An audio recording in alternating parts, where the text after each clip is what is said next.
8 ліпеня, панядзелак, вітаю гаспадарства Белсадзум. Сергей Пацасонны.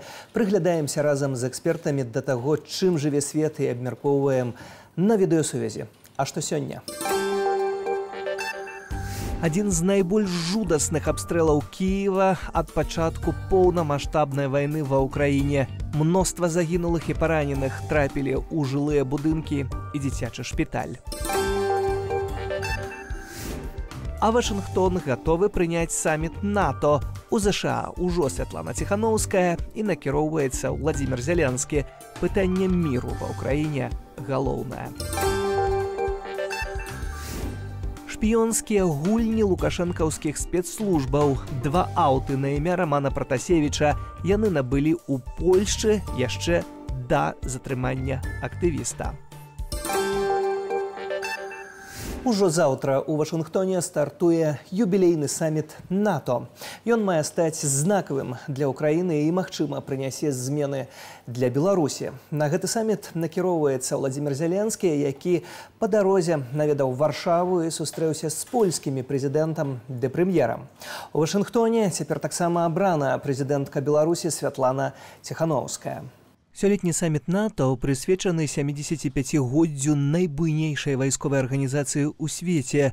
НАТО на сённяшні дзень аб'ядноўвае 32 краіны. Апошняй у склад арганізацыі ўвайшла Швецыя. Падала заяўку на ўступленне ў альянс у верасні 2022 года Украіна. Арганізацыя падтрымлівае Кіеў у супрацьстаянні расійскай агрэсіі. Дапамога ўкраіне, а менавіта ўзмацненне супрацьпаветранай абароны – адна з асноўных тэмаў на сёлетнім саміце. Папярэднія чальцы НАТО дамовіліся прафінансаваць Украіну на 40 мільярдаў еўраў. Владзімір Зялянскі спадзяецца і на развязанне пытання сяброўства Украіны ў альянсе. Цікава, што прэм'ер-міністр Угоршчыны Віктор Орбан таксама бярэ ўдзел у саміце, а акурат да падзеі ён зладзіў так званую місію міру, у межах якой наведаў 3 ключавыя для абмеркавання на саміце дзяржавы – Украіну, Расію і Кітай. Гэты саміт стане апошнім для Йенса Столтенберга у якасці генеральнага сакратара. Сёлета ён перадае свае паўнамоцтвы прэм'ер-міністру Нідерландаў Марку Руте. Менавіта Столтенберг уласна запрасіў Святлану Ціхановскую. У Вашынгтоне абраная прэзідэнтка прадстаўляе сітуацыю ў Беларусі, а таксама адзначае важную ролю нашай краіны для рэгіянальнай стабільнасці і бяспекі.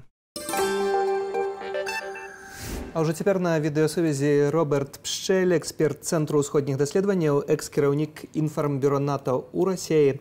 Вітаю вас. Витаю.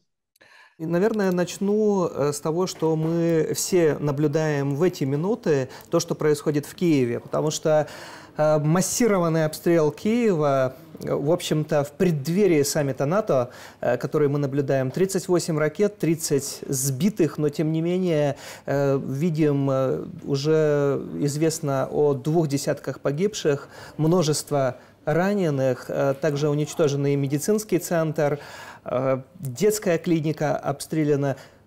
Это же не случайно происходит именно в преддверии этого саммита. Не случайно. Это трагические события, конечно. Это варварство. Это криминальная деятельность.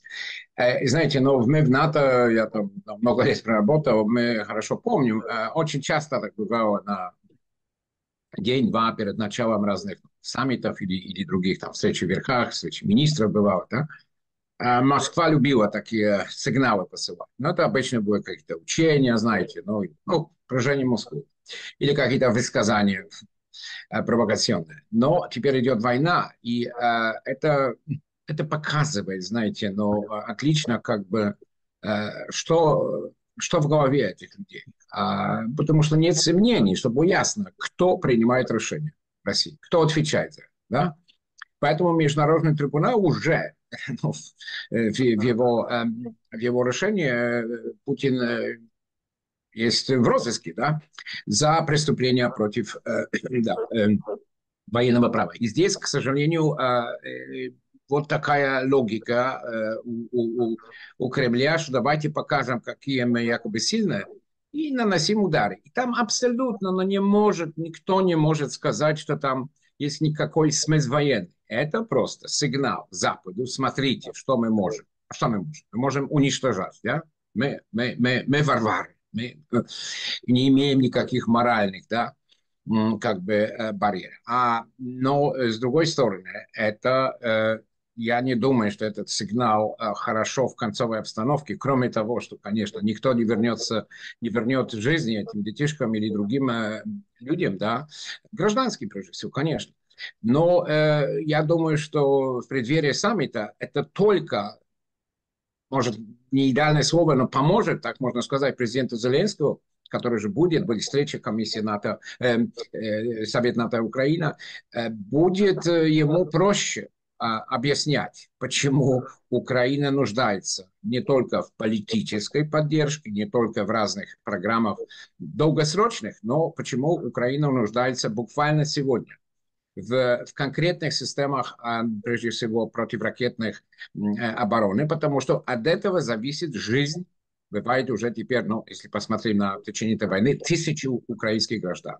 Также не знаю, что хотел, значит, можно понять, что хотел, но это не получится, это выйдет наоборот. Но это показывает только не только варварство, но и глупость этого режима в Москве. При этом, если мы смотрим на Орбана, который вот посещает одно за другим места, собирает какую-то информацию, чтобы привести это все в Вашингтон, возникает вопрос о сомнительном голубе мира. Ну, это никакой голубь мира, это цинично, это даже бы сказал лицемерно, потому что высказания, которые политически идут в пользу Кремля сегодня, да, это помощь стране, которая является агрессором. Это помощь в агрессии, потому что это режим, который уже имеет такие знамя, скажем, фашистского, да, поведения, если посмотреть на разные элементы тоталитарной системы. А война, которую он ведет, ну, это война, снова, без никаких барьеров. Там не наблюдается никакого международного права. И все это, конечно, основано на какой-то, да, ложи, потому что представлять Украину как страну, имеющую какие-то агрессивные интенции, это очевидно бред. Также да, с таким странным, ужасным миром имеем в виду, но это нужно понимать тем всем, которые, например, было в последнее время письмо, там, не знаю, 20-30 американских ученые, которые писали о том, что, знаете, абсолютно неправильно, чтобы сегодня вообще обсуждать вступление, скажем, Украины в НАТО. Ну, хорошо, пока нет такого консенсуса, но аргументы, которые мы там могли прочитать, они снова, они как бы с другой планеты, потому что там представляется все-таки Россию как страну, с которой можно о чем-то-нибудь договориться. Потенциально можно договориться, только мы уже знаем отлично. Ну, поляки-то это вообще знают много веков. С Россией можно договориться теоретично о всем, но нет никакого абсолютно доказательства, что в Москве есть готовность держать свои слова. Это, знаете, это более фундаментальная проблема, чем остальные, если говорим вообще даже о будущем России. Да? Но нужно говорить о сегодняшнем. Также да, все эти разговоры о мире, о мире и так далее, они, ну вот, Путин сам высказывался, что Россия якобы хотит мир. Но мы видим сегодня, какого мира Россия хочет. В этой ситуации чего можно ожидать от саммита НАТО в Вашингтоне? И можно ли вообще чего-то ожидать? Можно и нужно. Значит, здесь как-то в политике бывает, но все оценки такие черно-белые, да, они бывают там, ну, не хочу так философически говорить, но мир сложен, да. У людей есть такое, ну, инстинктивное желание, чтобы все так упрощать, да, но не все получается, да. Значит так, если кто-то ожидает, что на этом встрече в Верхах в Вашингтоне будут принимать какие-то, ну, знаете, исторические решения, это ожидание, которое я, ну, боюсь, но не думаю, что так будет. Есть логичная причина, да. Есть причины, можно сказать, позитивные даже, но какие, что я имею в виду? Но то, что НАТО уже приняло разные исторические решения. Знаете, есть новая стратегическая концепция, принята, да, уже. Есть решение о том, что выработаны уже новые совсем планы обороны и так далее, да. могу там рассказать подробнее, но они важны, они больше припоминают те планы, которые были во время холодной войны. Это очень фундаментально важно для стран-членов и их безопасности. Что касается Но что касается такого крупного вопроса, который тоже стоял в Вильнюсе, да, значит, можно бы ускорить эту дорогу Украины в НАТО. Здесь, к сожалению, нет консенсуса, но это тоже не секрет. Ну, хватило прочитать, не знаю, интервью президента Байдена, да, для там, недельника «Таймс». Но там было высказано та же самая позиция Германии и так далее. И в НАТО, можно сказать, упрощает, да, вещи, что до окончания войны не думаю, что можно ожидать ускорения процесса. Но это одно. А с другой стороны, это не так, что на саммите не будет очень важных дискуссий. И я думаю, будут тоже важные решения. И самое главное, я считаю, это будет решение о так звавшем пакете, да, плане, если хотите, действий, в которых главная основа заключается в том, что НАТО готово теперь принять на себе задачу реализации всех этих элементов помощи военной, которые обещают разные страны. И будем смотреть за результатами этого саммита, который уже завтра начинается в Вашингтоне. Спасибо вам. Роберт Пшчель, эксперт Центру усходних исследований, экс-керівник информбюро НАТО у России на видеосвязи. Дякую. Дякую. Спасибо большое. Хацелі вызваліць адных палітвязняў, але давялося выпускаць іншых. Паводле праваабарончага цэнтру «Вясна» некаторыя палітвязні проста адмовіліся выходзіць на волю. Хутчэй за ўсё з-за неабходнасці пісаць прашэнне аб памілаванні. У выніку для тых, хто пагадзіўся на такія умовы, вызвалялі вельмі хутка. 3 ліпеня на волю выйшлі прынамсі 18 палітвязняў, сярод якіх былы старшыня партыі БНФ Рыгор Кастусёў. Імёнаў іншых з прычынаў бяспекі не называюць. Іншыя тэмы ў нашым аглядзе. Александр Лукашенко ускосна прызнаў, што мае праблемы са здароўем. На рэспубліканскім свяце купалля Александрыя збірае сяброў, ён заявіў, што парад і ўрачыстасці забіраюць шмат сілаў. Раней журналісты расійскага тэлеканалу «Дождь» паведамілі, што Лукашенку стала дрэнна на саміце з Шанхайскай арганізацыяй супрацы ў Казахстане. Летась на парадзе 9 траўня ў Маскве Лукашенко таксама меў відавочныя праблемы са здароўем. Ён ледзь ішоў, часам перамяшчаўся на аўтамабілі і вярнуўся ў Менск адразу пасля урачыстасцяў. Грамадзяніна Польшчы Томаша Бярозу пакаралі 14 гадамі калоніі ў Беларусі. Праваабарончаму цэнтру «Вясна» стала вядома пра вырак толькі цяпер, але агучаны ён быў яшчэ летась у чэрвені. Справу за нібыта агентурную дзейнасць і шпіянаж разглядаў гэтак званы суддзя Берасцейскага абласнога суда Сергей Беразюк. На дадзены момант у нашай краіне адбываюць пакаранне паводле палітычных артыкулаў, прынамсі 3 грамадзянаў Польшчы.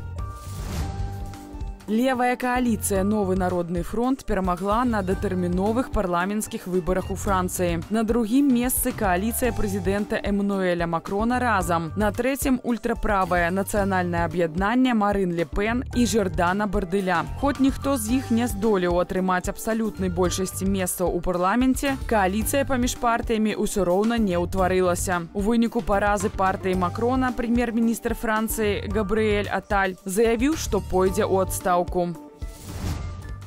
Россия можа выступіць супраць НАТО ў 2029 годзе. Гэтак лічыць генеральны інспектор Бундесверу Карстен Броер. З гэтай нагоды ён заклікае павялічыць абаронны бюджэт для стрымлівання Расіі. Напярэдадні саміту НАТО Броер заявіў, што Расія нарошчвае свой вайсковы патэнцыял больш маштабна, чым таго вымагае яе вайна супраць Украіны. Маўляў, Расія збіраецца павялічыць колькасць вайскоўцаў да 1,5 мільёна. Гэта больш, чым ва ўсім еўразвязе. А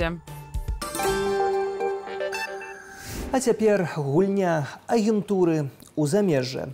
Лукашэнкаўскія спецслужбы набылі 2 аўтамабілі ў Польшчы на імя Рамана Пратасевіча яшчэ да ягонага выкрадання ў 2021 годзе. Гэта вынікае з расследавання журналістаў газеты «Выборчай». Аўтары расследавання Марцін Рыбак і Пётр Жытніцкі лічаць, што самому Раману было невядома пра існаванне гэтых аўтаў. Паводле расследавання абедзве машыны Opel Astra і Peugeot Expert лукашэнкаўскія спецслужбы купілі ў Польшчы. Зрабілі яны гэта ў лістападзе 2020 года праз падстаўных асобаў. Адну з машынаў яны перагналі ў Літву, а другая засталася ў Польшчы. На думку расследавальнікаў, гэта было зроблена таму, што сам Роман Пратасевіч жыў у Літве, але пастаянна наведваў тэрыторыю Польшчы. Магчыма, спецслужбы збіраліся зладзіць правакацыю супраць Пратасевіча, напрыклад, ДТЗ на машыне, зарэгістраванай на ягонае імя. Сваю версію мэтазгоднасці гэтай спецаперацыі высунуў і партал Reform News. Журналісты мяркуюць, што аўтамабілі маглі выкарыстаць дзеля выкрадання і наступнага вывазу самога Пратасевіча або іншага прадстаўніка беларускіх дэмсілаў з тэрыторыі Літвы або Польшчы. Нагадаю, што Пратасевіча арыштавалі ў траўні 2021 года у выніку прымусовай пасадкі ў Менску рэйсу з Афінаў у Вільню. Беларускае гаспадарства гэтую тэму абмяркуем з Мацвеем Купрэйчыкам, арганізацыя Белпол на відэасувязі. Вітаю. Вітання.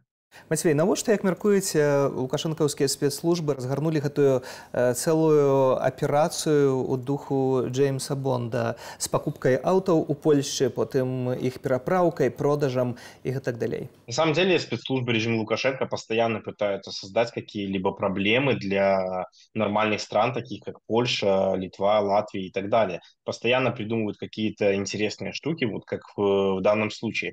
Для нас здесь все очень просто. Готовилась очередная провокация, как мы считаем, и мы видим, что для этого они не чураются использовать, можно сказать, естественно, незаконные методы по приобретению вот этих автомобилей. Да, мы знаем, здесь в Польше присутствует такая проблема, что автомобили можно купить без документов людей. Однако для этого необходимо знать полностью данные документа, то есть серия, номер паспорта, личный номер, дата, срок действия этого паспорта и так далее. То есть понятно, что режим Лукашенко располагал всеми сведениями из паспорта Романа, поэтому для них это не составило никакого труда. А як вы бачыце, чаму менавіта такую аперацыю разгарнулі спецслужбы менавіта ў дачыненні Романа Пратасевіча? Чаму гэта, напрыклад, не быў той жа Сцяпан Пуціла, нехта, які ўсё ж такі вышэй у іерархіі, так скажам, у гэтым партале? Чаму менавіта Пратасевіч быў такі важны для спецслужбаў? Ці можа мы пакуль што яшчэ не ведаем, што на іншых таксама штосьці рабілася? Спецслужбы всегда ищут какие-либо лазейки, чтобы провернуть какую-либо операцию. Это, можно сказать, это их работа, чтобы запугать своего врага. Ведь для них, для спецслужб режима, мы, белорусы, которые не согласны с политикой, незаконно захватившие власть, то есть люди, которые не согласны с политикой Лукашенко, мы для них враги. И они постоянно что-то придумывают. В отношении Белпол, в отношении Светланы Тихановской, Павла Латушко и так далее. Это их задача, это их работа. Да, вопрос здесь в том, что при проведении таких операций зачастую собирается очень и очень много различных сведений. Например, психологический портрет личности, его финансовое положение, отношения с друзьями и так далее и тому подобное. Потому что для того, чтобы грамотно и четко провести спецоперацию, необходим очень и очень большой массив данных, чтобы ее провести успешно. И в данном случае мы располагаем некоторыми сведениями, которые нельзя, к сожалению, опубличивать, но мы понимаем примерно почему и в этом случае избирался именно Роман Пратасевич. Он был не последним человеком, можно так сказать, в деятельности белорусских демократических сил. То бок атрымліваецца, што вельмі часта можна прачытаць такія каментары, вось навошта там Святлана Тихановская ходзіць з аховай, альбо Павел Латушка ходзіць з аховай, і у людзей гэта выклікае нейкія там жарты. Сітуацыя хіба не зусім пра жарты? Вообще нет. Но при этом всем надо понимать прекрасно, что в любом случае вот такие возможности сделать что-то серьезное у них всегда ограничены. Если что-то и получается, то, как мы видим, это не сильно вносит какое-то влияние на деятельность тех или иных структур, либо же тех или иных государств. Да, они что-то могут в любом случае. То же самое можем и мы, находясь в Польше, например, когда Белпол достает суперсекретную информацию из Беларуси. Это в том числе своего рода такая так называемая спецоперация в любом случае. Так и режим Лукашенко. Они постоянно занимаются какой-либо такой деятельностью. Но при этом всем нельзя забывать, что надо соблюдать определенные меры безопасности. В данном случае Светлана Тихановская – это президент Республики Беларусь. И ей по статусу положена охрана. И мы прекрасно понимаем, почему. Потому что результат ее работы и то, что она делает для белорусов, и как внутри страны, так и за рубежом, они очевидны, их можно, так сказать, потрогать руками.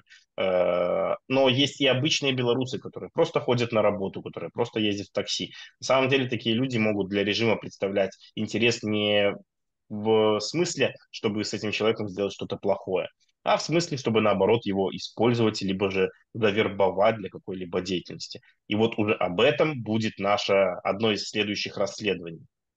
Зрэшты, так як і атрымалася ў выніку, калі па сутнасці выкралі, пасадзіўшы самалёт Ryanair у Менску Романа Пратасевіча і змусілі да супрацы ў далейшым. Выкраданне беларусаў у замежжы гэта па сутнасці выглядае як рэальнасць, таму што адна з версій вось пакупкі гэтых аўтаў, журналісты гавораць пра тое, што магчыма яны маглі быць пазней выкарыстаныя менавіта для выкрадання Пратасевіча альбо для вываза, магчыма, кагосьці яшчэ у Беларусь. Як вы на эту версию глядите? На самом деле мы немножко сомневаемся вообще в правдивости вот всей этой истории, что они могли кого-то выкрасть, вывести и так далее. Уж немножко не тот уровень. Да, мы понимаем прекрасно, что влияние российских спецслужб на деятельность Беларуси сейчас огромно, очень огромное, но очень серьезное. Мы понимаем, что оттуда могут приходить различные, можно сказать, так называемые методички о том, как надо действовать и что надо делать. Однако в этот же самый момент мы прекрасно понимаем, что в Европе сделано все достаточно прозрачно. Как мы видим даже из той же статьи Reform Buy, например, которую они перевели и довели информацию до белорусов, в том, что уже найдены и контрагенты, и те, кто делал покупки этих автомобилей, и кто оплачивал эти автомобили. То есть, на самом деле, вычислить это все достаточно просто, потому что в век современных технологий это все остается, можно сказать, в памяти компьютера, либо еще где-то. Калі так просто, в случае все очень было просто. Калі так просто, спадару Мацвей, то як так атрымалася, што спецслужбы дзейнічаюць, і ўжо не ўпершыню зрэшты, у адной з краінаў Еўразвязу, у дзвюх нават краінах, так, бо і ў Польшчы, і ў Літве ў дадзеным выпадку, і да 24-го года на гэта ніхто не рэагаваў? На самом деле работа спецслужб западных государств ведется постоянно и непрерывно. Поэтому надо прекрасно понимать, что есть определенные нюансы в этой всей работе. Те же самые паспорта прикрытия, которые уже, можно сказать, белорусы узнали о них после 2020 года, что они вообще такие существуют, что активно ими пользуются представители карателей режима Лукашенко и так далее. То есть это все, естественно, постоянный процесс, который ни на секунду не останавливается. Взять тех людей, которые, например, сделали уже после утечки баз данных белорусских, сделали себе паспорта прикрытия. Естественно, мы не будем ничего знать об этих людях, то есть только обрывки информации. И такие люди делают себе визы под видом обычных граждан, они себе делают легенду, как будто их задерживали, им делают, стряпают фейковые протоколы о задержаниях и так далее. Эти люди приезжают сюда, в Польшу, под видом пострадавших. А дальше в Польше, здесь имея шенгенскую визу, они могут перемещаться по территории Европейского Союза практически беспрепятственно. І тады ўваходзіце, і тады ўваходзіце вы з вашай працай, якая акурат для гэтых людзей вельмі небяспечная, таму што вы рэагуеце на гэта, знаходзіце такія дадзеныя і перадаеце партнёрам у Еўразвязе. Як выглядае гэтая супраца? Ці лёгка пераконваць бюрократычныя структуры Еўразвязу? На самом деле это достаточно сложный процесс, потому что у них здесь, вот здесь как раз-таки все по закону. И мы это на себе отлично прочувствовали, когда у нас была информация по одному из, можно сказать, карателей режима Лукашенко, но который особо в публичном поле нигде не светился, но у нас были доказательства того, что он участвовал в протестах, точнее не в протестах, а в подавлении протестов. Мы передали всю имеющуюся нашу информацию определенной стране, я не буду ее называть. Они ее проверили, все, да, он плохой человек, он совершил преступление в Беларуси, но он не совершил преступлений на нашей территории. И у нас нет оснований, чтобы его выгнать отсюда. И вот с этим мы сталкиваемся. И нам приходится заново рассказывать, что в Беларуси сотни и тысячи людей пострадали от действий незаконной власти, что этот человек избивал непосредственно задержанных и так далее. То есть нам приходится искать такие доказательства, от которых стоят дыбом просто волосы на голове у тех людей, которые принимают эти документы и так далее. И в таком случае у нас что-то получается сделать. Но это достаточно сложно и очень долго. Нам бы всем хотелось, чтобы каждый каратель, каждый там судья, прокурор, кто принимал участие в подавлении, в запугивании, в репрессиях в отношении белорусов, как только пересекал границу Европейского Союза, сразу же здесь садился в тюрьму. Но, к сожалению, на территории Европейского Союза они ничего не совершили. И здесь уже мы включаем офис Тихановский и другие демократические инициативы, которые нам помогают в борьбе с такими людьми. І па гэтаму праца ніколі не спыняецца. Дзякую за гэтую размову. Арганізацыя Белпол, Матвей Купрэйчык на відэасувязі маім і вашым госцям. Дзякую вялікі. Дзякую, што застаецеся з Беласатам. Сёння для вас працаваў Сергей Пацасон. Зычу добрага вечара і да сустрэчы ў эфіры.